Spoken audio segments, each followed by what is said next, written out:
Salut, j'espère que vous allez bien. Je suis Letty Déby, je suis sage-femme, je prodigue des conseils en obstétrique, des conseils pour bien vivre sa grossesse afin d'avoir un accouchement à moins de risques et avoir un bébé bien portant. Aujourd'hui, nous allons parler d'un sujet très important, un sujet vraiment important. Nous allons parler de la vaccination de la femme enceinte. On va parler du vaccin anti-tétanique. Alors, la difficulté que nous rencontrons généralement, c'est que nous recevons des femmes qui ne savent pas ce que c'est que le vaccin anti-tétanique, ne savent pas où est-ce qu'on l'administre, pourquoi est-ce que l'administrer et quand est-ce qu'on doit le lui administrer. C'est justement pour lever ce mystère que nous sommes là aujourd'hui. Alors, le vaccin anti-tétanique, c'est un vaccin qui s'injecte au niveau de l'épaule gauche. Un vaccin qu'on administre pour prévenir une maladie qu'on appelle le tétanos, une maladie très grave. Une maladie qui a des conséquences irréversibles, ce qui signifie qu'on ne peut pas la soigner. Et surtout encore chez le nouveau-né qui contracte cela pendant l'accouchement lors de la section du cordon avec des ciseaux souillés ou des ciseaux pas stériles du tout. Alors, quand est-ce qu'il faut administrer le vaccin anti-tétanique? Déjà, la femme enceinte, au premier contact avec la structure hospitalière, donc dès lors qu'elle vient pour la première consultation prénatale, on doit lui administrer la première dose du vaccin anti-tétanique. Avant cela, nous allons préciser que le vaccin anti-tétanique a 5 doses.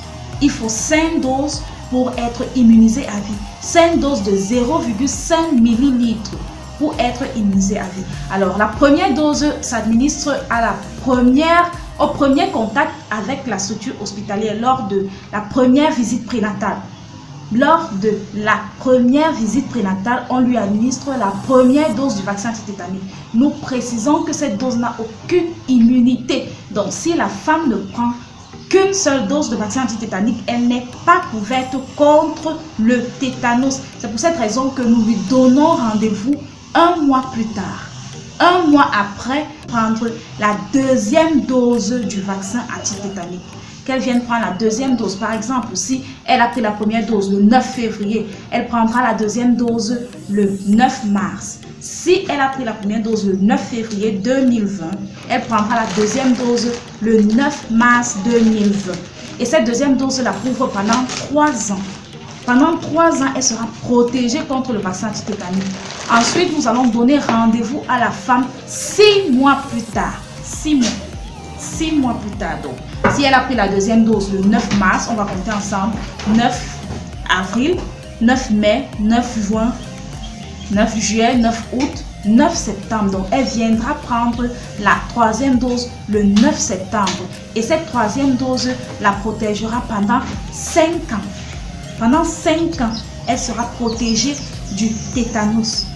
Et puis après, on va lui donner rendez-vous 1 an après, donc en septembre 2021. Ça, c'est toujours notre exemple. En septembre 2021, elle viendra prendre la 4e dose du vaccin anti-tétanique. Cette dose qui va la protéger pendant 10 ans. Pendant 10 ans, elle sera couverte contre le tétanos. Elle sera protégée du tétanos. Et puis enfin, on va lui donner un rendez-vous 1 an après, donc en septembre 2022. Elle devra venir prendre la dernière dose, la 5e et dernière dose. Cette dose qui va la protéger à vie, qui lui procure une immunité à vie. Donc, il est important d'effectuer ces vaccins pendant la grossesse, déjà parce que c'est gratuit, c'est totalement gratuit. Et aussi, il y a des femmes qui, dès lors qu'elles commencent, elles prennent les 2 doses, elles s'en vont.